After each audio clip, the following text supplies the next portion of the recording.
चार की परीक्षा संपत्ति के समय नहीं होती है, विपत्ति के ही समय होती है। धैर्य की परीक्षा, धर्म की परीक्षा, मित्र की परीक्षा और स्त्री की परीक्षा, इन चारों की परीक्षा विपत्ति के समय होती है।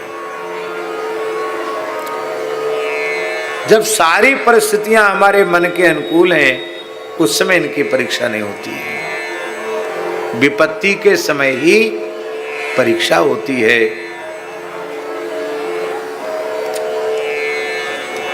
इसलिए धीरज धर्म मृत्यु अरु नारी, आपतकाल पर किए चारी।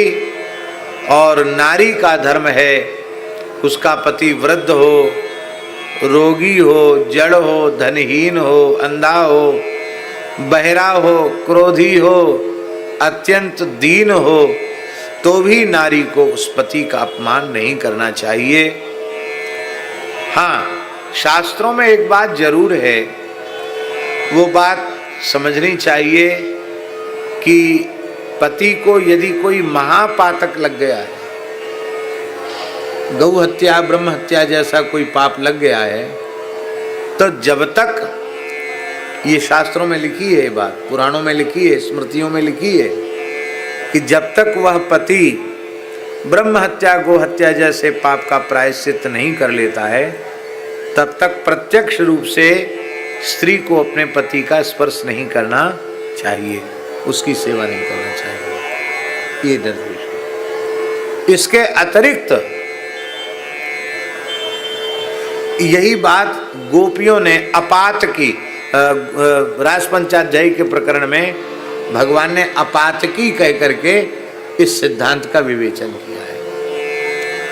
यदि उसको पाप लग गया है तो जब तक वह अपने पाप का प्रायश्चित नहीं कर लेता, तब तक वह स्पर्श का अधिकारी नहीं है। यह आवश्यक है।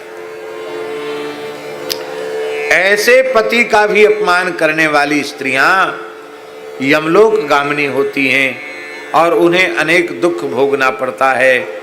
इसलिए पतिव्रता का एक ही धर्म है, एक ही व्रत है, एक ही नियम है कि वह मन वाणी क्रिया से अपने पति के चरणों में समर्पित होकर के पति की सेवा करे। यही उसका एकमात्र धर्म है।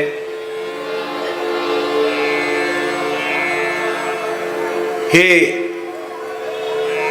वैदेही, जगत में चार प्रकार की पतिव्रताएं हैं।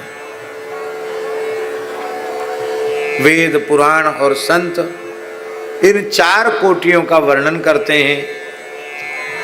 उनमें उत्तम पतिव्रता का लक्षण है, उत्तम के अस बस मन माही, सपने अन्य पुरुष जग नाही, सपने हुआन पुरुष जग नाही। उत्तम पतिव्रता का अपने पति के अतिरिक्त किसी भी पुरुष में पुरुष भाव ही नहीं रहता, स्वप्न में भी नहीं रहता। एकमात्र पति में ही पति भाव रहता है।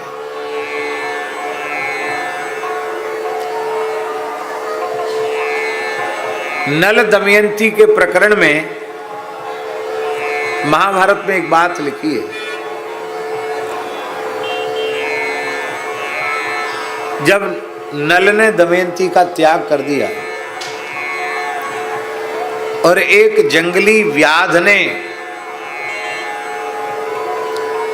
दमयंती की रक्षा की, उस भूखी प्यासी दमयंती को वह अपने यहां ले गया और उसे कुछ कंदमूल फल भी खाने के लिए दिए।